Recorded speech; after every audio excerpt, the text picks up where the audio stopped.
Nós vamos começar uma nova série de mensagens, né, nesse domingo sobre paz no lar.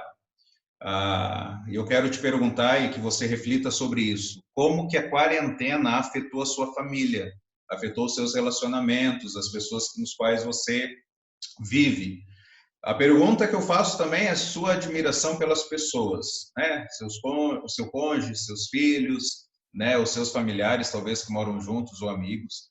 A sua admiração por elas aumentou ou a sua decepção? Acabou conhecendo mais as pessoas, né, como elas verdadeiramente são. Nós fomos forçados a conviver de forma mais próxima com as nossas famílias. Muitos de nós trabalhando de forma home office. Então, e pecadores vivendo juntos vão gerar atrito. Isso é inevitável.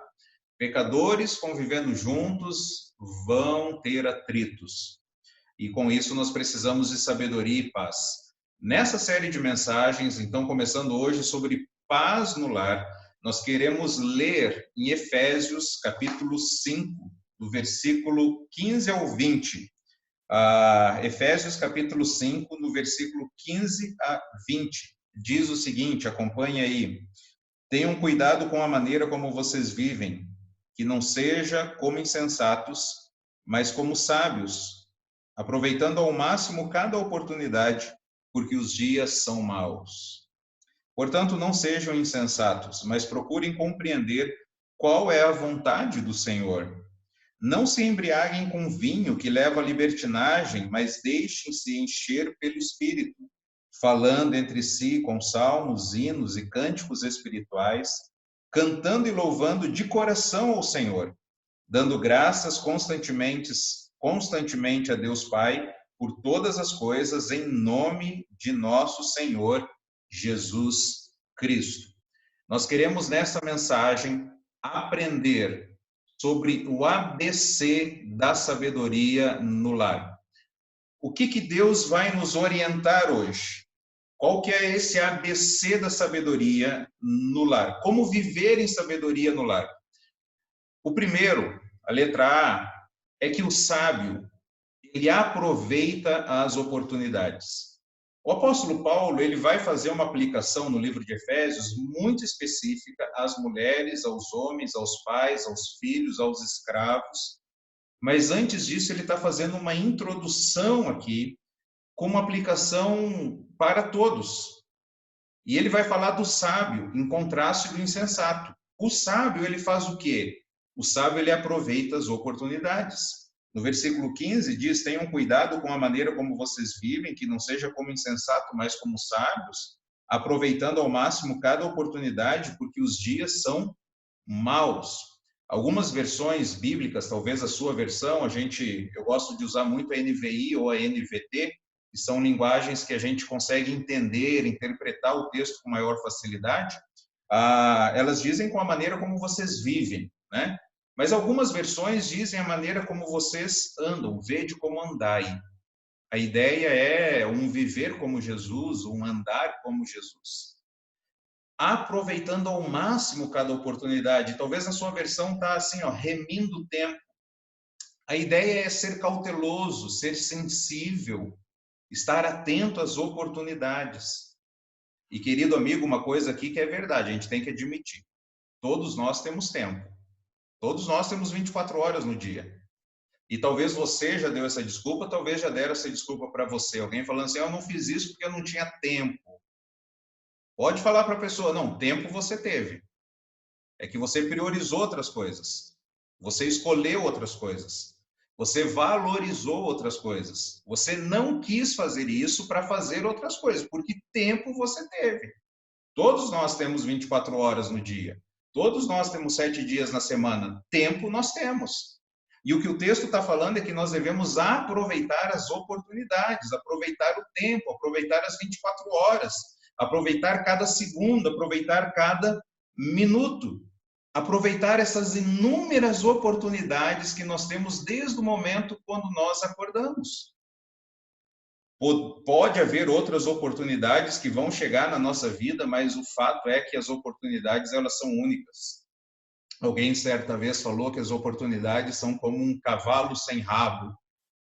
E ele passa correndo por ti. Se você não conseguir pegar na crina, você não vai conseguir pegar no rabo, porque não tem. Oportunidade é assim, ela passa. Pode ser que outra oportunidade semelhante vá surgir, mas oportunidades elas são únicas. Quais as escolhas que você tem feito? Como que você tem usado o seu tempo? O sábio aproveita o tempo. O sábio, enquanto está lavando louça, ele está ouvindo uma mensagem, está ouvindo uma música. Enquanto ele está dirigindo, ele está ouvindo a Bíblia em áudio, ele está ligando para alguém pelo Bluetooth, ele está conversando, ele está remindo o tempo, porque os dias são maus. Satanás é o príncipe desse século. E você perceba bem que Satanás ele quer encher o nosso tempo com coisas inúteis. Quanto tempo que a gente gasta assistindo série de televisão? É muito tempo, é muito tempo. Então alguém pega e fala assim, eu não tinha tempo. Não, tempo você teve, você assistiu um filme de 2 horas. É que você escolheu assistir o filme ao invés de fazer outra coisa. Então não estou falando nada contra o descanso e contra o entretenimento. O fato é, faça escolhas conscientes. Talvez vai ser o momento de você falar assim, eu preciso ficar 15, 20, meia hora, 1 hora na rede. Você vai aproveitar o tempo dessa forma. Enquanto você não dorme, seu pensamento vai estar nas coisas do alto, onde Cristo está assentado. Você está aproveitando o tempo. Então, o sábio, ele aproveita as oportunidades. Mas Satanás, como os dias são maus, Satanás quer encher a minha agenda, encher a sua agenda com coisas inúteis. Já teve aquele dia que terminou o dia e você fala, nossa, que dia sem sentido. Corri igual um hamster na rodinha e não produzi nada, parece que eu não fiz nada. Então o sábio ele vai aproveitar as oportunidades com coisas eternas. E C.S. Lewis nos diz o seguinte, tudo que não é eterno é eternamente inútil. Tudo o que não é eterno é eternamente inútil. Eu conheci um professor no seminário, seu Davi Cox, um homem de Deus. E uma vez ele compartilhou conosco que em Atibaia, nos invernos muito frio de Atibaia, enquanto ele tomava um banho quente, e aí é tão gostoso tomar um banho quente, né, e ficar ali alguns minutos, mas o tempo passava no banho e ele automaticamente se perguntava, será que eu não estou me envolvendo com os negócios dessa vida? Um soldado arregimentado, chamado, convocado pelo mestre, não se envolve com as coisas dessa vida. E de novo, irmãos, não é que não vai tomar banho, mas é que a mente do sábio, ele está nas coisas do alto. Então, qual que é o tempo necessário para mim tomar banho? Eu terminei agora, eu já posso me envolver com outras coisas. Então, tudo que não é eterno é eternamente inútil. Os dias são maus, os dias são de sofrimento, de dificuldade, mas o sábio aproveita. Eu aprendi uma coisa com a minha mãe, uma vez ela conversando comigo, e ela disse o seguinte, ela falou, Néias, cada segundo que passa, esse segundo nunca mais volta. Pense bem como você vai aproveitar cada segundo da sua vida. E eu levei aquilo ali muito a sério. Cada segundo que passa nunca mais volta. E eu comecei então, aonde eu vou, eu tento carregar um livro, tento ler, tento memorizar algum versículo, aproveitando ao máximo cada oportunidade, porque os dias são maus. E o tempo foi passando, e quando era só eu e a minha esposa, eu lia muito mais do que eu leio agora, aproveitava muito mais essas oportunidades. E eu fui reparando que quando veio o primeiro filho, eu consegui ler bem menos, e agora com o segundo filho, menos ainda. E aí eu percebi que agora, aproveitar as oportunidades, talvez enquanto a minha esposa está no mercado, no banco, na escola, em alguma coisa, e eu estou com as crianças, agora aproveitar a oportunidade não é mais ler. Agora aproveitar a oportunidade é conversar com as crianças, é brincar com elas, é servir. Porque cada segundo que passa, querido amigo, ele nunca mais volta. Aproveite as oportunidades em casa. E olha o contraste quando ele diz o versículo 14, aí ele fala, desperta tu que dormes. Então acorde, viva como um vivo. Não viva como um morto, viva como um vivo. Faça o bem. Sirva as pessoas, arrume o seu quarto, arrume a sua casa, sirva as pessoas que estão ao seu redor. Mude a rotina se necessário for, mude o emprego se necessário for, mas aproveite as oportunidades. Enquanto está lavando louça, ouça uma mensagem, enquanto está fazendo uma caminhada, ligue para alguém, converse com alguém, ore com alguém, coloque a Bíblia em áudio, vai ouvindo a Bíblia, durma ouvindo a Bíblia. Aproveite as oportunidades. Não viva como um morto, viva como um vivo, observando, pensando, analisando, aproveitando cada oportunidade, porque os dias são maus. A letra B da sabedoria, do viver no lar. O sábio, ele busca um versículo em Tiago capítulo 4, antes de nós prosseguirmos, que ele diz o seguinte: pensem nisso, pois quem sabe que deve fazer o bem e não faz, comete pecado.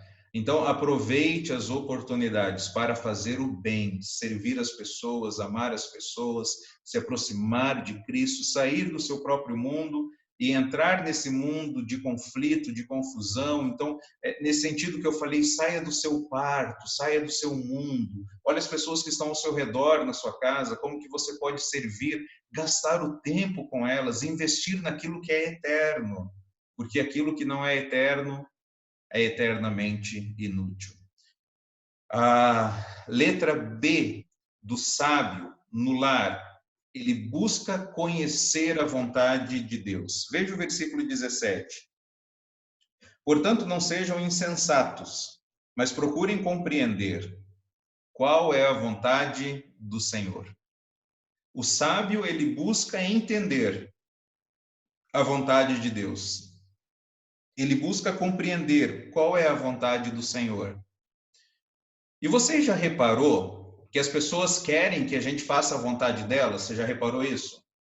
Você já reparou que o cônjuge quer que nós façamos a vontade dele, que os filhos, eles querem que a gente faça a vontade deles, os vizinhos, os amigos, todo mundo quer que você faça a vontade deles. E além disso, você ainda luta contra a sua vontade, entre fazer a sua vontade. Mas de acordo com o texto, o sábio, ele vai buscar agradar alguém. Ele vai buscar fazer a vontade de alguém. Ele vai buscar fazer a vontade do Senhor.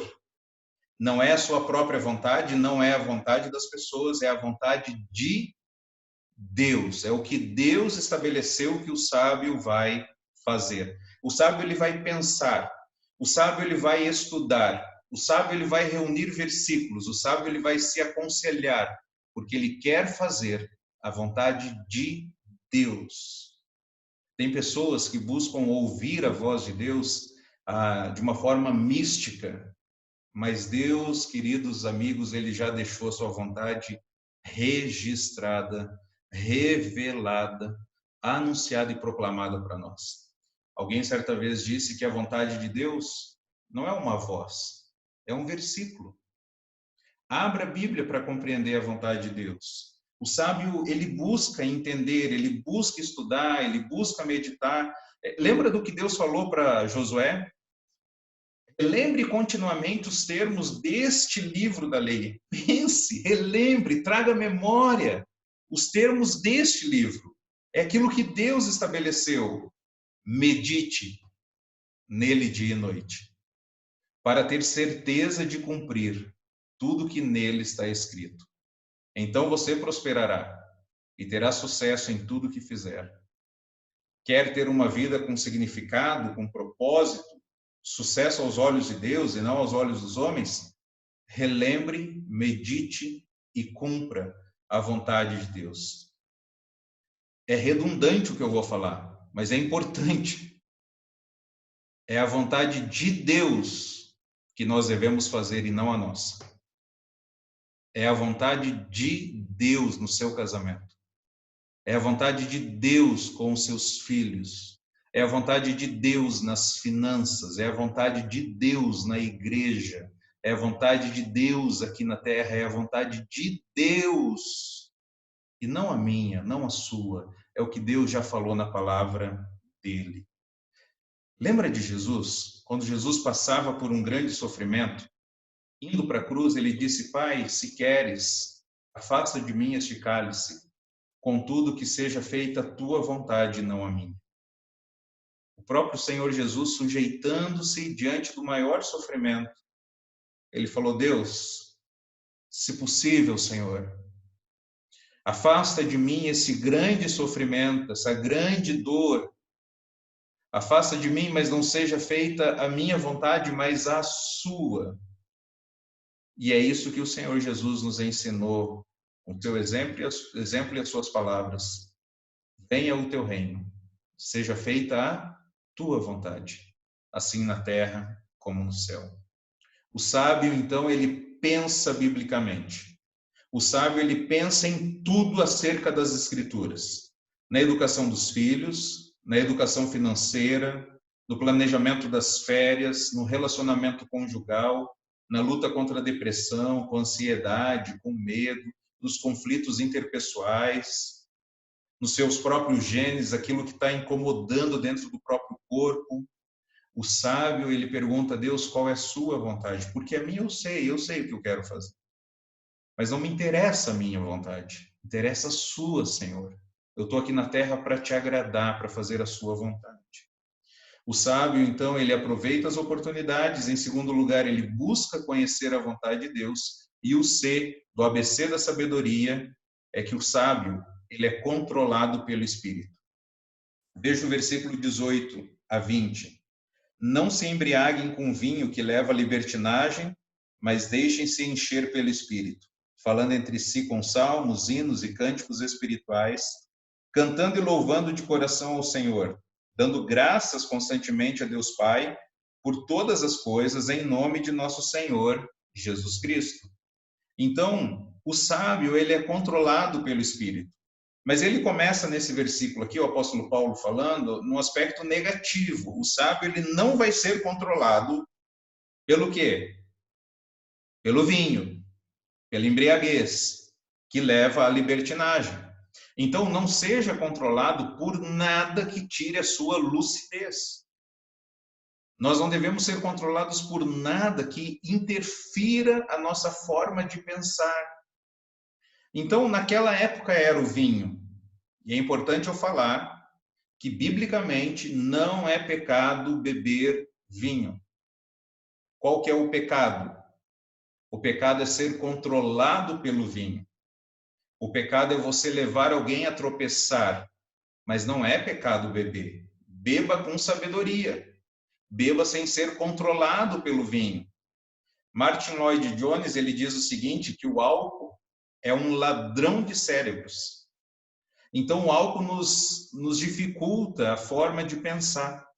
E o resultado é a libertinagem, né? Que leva à libertinagem. O resultado do álcool na vida das pessoas é vergonha. Quantas pessoas passaram vergonhas terríveis por causa do álcool? São zombadas, quantas brigas, quantos adultérios, quanta separação, quanta amargura, quanta dívida. É isso que o álcool faz contigo, amigo. Então, não seja controlado pelo álcool e não seja controlado por nada que tire a sua lucidez. Tem uma frase que diz que o bar é onde os amigos se encontram, mas eu gostaria que você pensasse que a sua verdadeira amizade está na sua família e não no bar. Então, corra para sua casa, corra para sua esposa, para os seus filhos, para o seu pai, para sua mãe. Seja controlado pelo amor, não seja controlado pelo álcool. Seja mais amigo da sua família do que amigo do bar.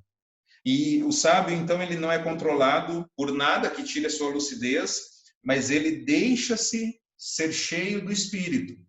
E é importante a gente fazer uma distinção aqui também, que a plenitude do Espírito, ser cheio do Espírito, é diferente do batismo no Espírito. O batismo no Espírito é no momento da conversão, mas a plenitude do Espírito, ser cheio do Espírito, é um processo de santificação, ok? O batismo, todo crente é nascido, batizado, habitado e selado pelo Espírito. Tudo isso no momento da conversão. Mas a plenitude, viver cheio do Espírito, pode não ser uma experiência para todos os cristãos. Porque tem alguns cristãos que não estão a fim de serem controlados pelo Espírito. e ser plenamente, ser cheios, dirigidos em tudo aquilo que pensa, fala e faz, dirigidos pelo Espírito. Então a grande pergunta é: o que é ser cheio do Espírito? O que alguém cheio do Espírito vai fazer? Ele vai sair cantarolando aí pela rua, né? Vai falando em línguas, vai cantando. O que um crente cheio do Espírito Santo ele vai fazer? Eu gostaria que você, se você puder, anotar aí para depois você analisar e estudar melhor com calma em casa. Olha que interessante. O texto de Colossenses, capítulo 3, versículo 16 em diante, ele é praticamente idêntico ao texto de Efésios que a gente está estudando. E aí, usando um quadro aqui que o Davi Murk fez, o professor Davi Murk, professor e pastor, a gente tem aqui uma edificação mútua, adoração, gratidão e submissão. E aí, o apóstolo Paulo, nos 2 livros, depois ele entra na vida do lar e começa falando mulheres, homens, filhos, pais, servos e senhores. E olha que interessante, enquanto Efésios diz sobre ser cheio do Espírito, né? Deixem-se encher pelo Espírito. Colossenses diz: habite ricamente em vocês a palavra de Cristo. Então, para mim viver uma edificação, adoração, gratidão, submissão e a vida no lar, eu preciso ser cheio do Espírito. Mas para viver essa mesma edificação, adoração, gratidão, submissão e a vida no lar, eu preciso ser, a palavra de Deus precisa habitar em mim. Então, estar cheio do Espírito equivale a estar cheio da palavra. Ser cheio do Espírito é conhecer e obedecer a palavra. Então, o sábio, ele é controlado pelo Espírito, é controlado pela palavra. Então, o que ele faz? Essa pessoa que é cheia da palavra de Deus, ela vai fazer o quê? Em primeiro lugar, ela vai ter uma conversa na palavra. O texto diz, falando entre si com salmos. Falando entre si com salmos. A sua conversa em casa não vai ser aos berros, gritando. Não vai falar para alguém, ô seu desgraçado, essas palavras aí horríveis. Não, porque a conversa em casa vai ser na palavra de Deus. O crente cheio do Espírito, preste atenção, ele não vive reclamando, murmurando, ele vive falando da palavra. E é normal em casa a gente viver um estado de murmuração, reclamando de tudo, não é verdade? Reclamando de todos. O crente cheio do Espírito, ele vai conversar. O crente cheio do Espírito, ele não vai ter aquela historinha lá, tipo, ó, vida, ó céus. Mas ele vai citar versículos da palavra. Mesmo com lágrimas, mesmo chorando, ele vai falar, a palavra de Deus diz. Deus nos revelou que a vontade de Deus é, porque ele vai estudar a palavra. Ele vai conversar, falando entre si com salmos. Não apenas isso, o sábio, controlado pelo Espírito, ele louva a Deus. O texto diz, com hinos, cânticos espirituais, cantando e louvando a Deus de coração. Ele vai louvar a Deus, porque ele está feliz, ele está alegre. E em terceiro lugar, o crente controlado pelo Espírito é uma pessoa grata, dando graças constantemente por todas as coisas. Tu já reclamou do teu marido, né? Do esposo, dos teus filhos, da sua casa, do seu carro. Eu sei disso porque nós somos pecadores, a gente reclama, a gente murmura, a gente não quer, nós somos pessoas descontentes. A gente precisa se exercitar para sermos gratos. E aí eu te pergunto, nesse tempo de quarentena, você mais agradeceu ou você mais reclamou da sua família? Olha as coisas fora do lugar, olha essa louça aí, olha essa roupa, porque ninguém me obedece, ninguém faz o que eu estou mandando. Ou você agradeceu, Deus, obrigado, Senhor. Obrigado porque eu tenho voz, eu consigo ver, eu consigo ouvir, eu consigo andar, eu consigo servir. Obrigado porque tem pessoas ao meu redor. Obrigado porque, apesar das dificuldades, elas me levam mais perto de Deus. Obrigado até mesmo por aquela dor, aquele sofrimento que eu tive, porque ele me levou mais perto do Senhor. Obrigado porque eu ralei o joelho, mas eu tenho um joelho para ralar. Deus, obrigado, Senhor. Gratidão, irmãos, gratidão. Nesse tempo de quarentena, você mais brigou Ou você mais encorajou? Ô filho, não está conseguindo fazer? Vamos fazer juntos. Esposa, marido, eu te pedi aquela vez, aquilo lá não deu para você fazer, teve alguma dificuldade, algo que eu posso te ajudar? Encorajar. Você só é grato quando você entende que você não tem merecimento, nós não merecemos nada.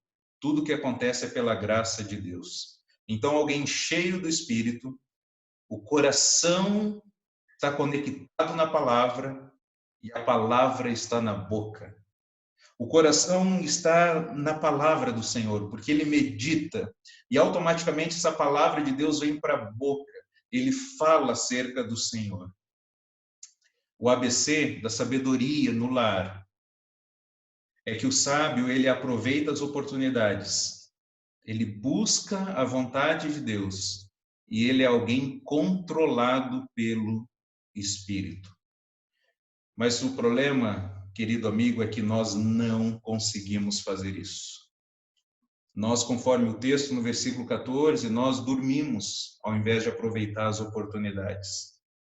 Ao invés de buscar conhecer a vontade de Deus, nós não queremos fazer a vontade de Deus, nós queremos a nossa. E a gente briga, e a gente xinga, e a gente altera a voz, porque é a minha vontade que tem que ser feita. E a gente não é controlado pelo Espírito. Tem pessoas que são controladas pela ira, tem pessoas que são controladas pela tristeza, tem pessoas que são controladas pela ansiedade, tem pessoas que são controladas pelo medo. Nós precisamos ser controlados pelo Espírito, mas eu e você, nós não conseguimos, entenda isso. Tudo que a gente acabou de ouvir, a gente não consegue praticar. Quem consegue praticar é Jesus. Ele fez a vontade de Deus. Ele aproveitou cada oportunidade. Esteve acordado quando era para estar acordado e dormiu quando era para dormir. Ele foi controlado por aquilo que Deus queria. E o que nós precisamos fazer nesse momento é nos arrepender dos nossos pecados. É confessar, é dizer a mesma coisa. Deus, eu me arrependo. Me arrependo das escolhas que eu faço. Eu me arrependo dos meus pensamentos errados, dos meus desejos errados. E Jesus, eu preciso da sua ajuda, Jesus. Clame a Jesus, amigo. Peça ajuda dele. É só ele que você vai conseguir ter harmonia, ter paz no lar, paz no emprego, paz na sociedade. É apenas através de Jesus. Então, pela fé nele, pela nossa confiança nele, ele vivendo em nós e nós morrendo para nós mesmos. Porque Jesus falou, quiser me acompanhar, negue-se a si mesmo e siga-me. Então, nós precisamos morrer diariamente para Jesus viver. E aí, Jesus vivendo em nós, nós vamos aproveitar a nossa vida ao máximo. Nós faremos a vontade de Deus e nós seremos controlados pelo Espírito. Amém? Vamos orar? Senhor, nos ajude, Pai, a vivermos a sua vontade aqui nesse mundo. Abençoe, Senhor, a família de cada pessoa que está ouvindo neste momento. Ajuda-nos, ó Pai, a de fato experimentar a paz do Senhor, a paz no lar. Ajuda-nos a sermos sábios, aproveitando cada oportunidade, buscando compreender e entender a sua vontade e sendo cheios do Espírito, Pai. Nos reduz a nada para que nós possamos glorificar a Jesus. Convém que o Senhor cresça e nós venhamos a diminuir. É no nome de Jesus que nós oramos. Amém. Que Deus te abençoe, meu amigo, e vamos juntos nessa caminhada enquanto nós buscamos agradar ao Senhor na nossa vida, com sabedoria. Amém.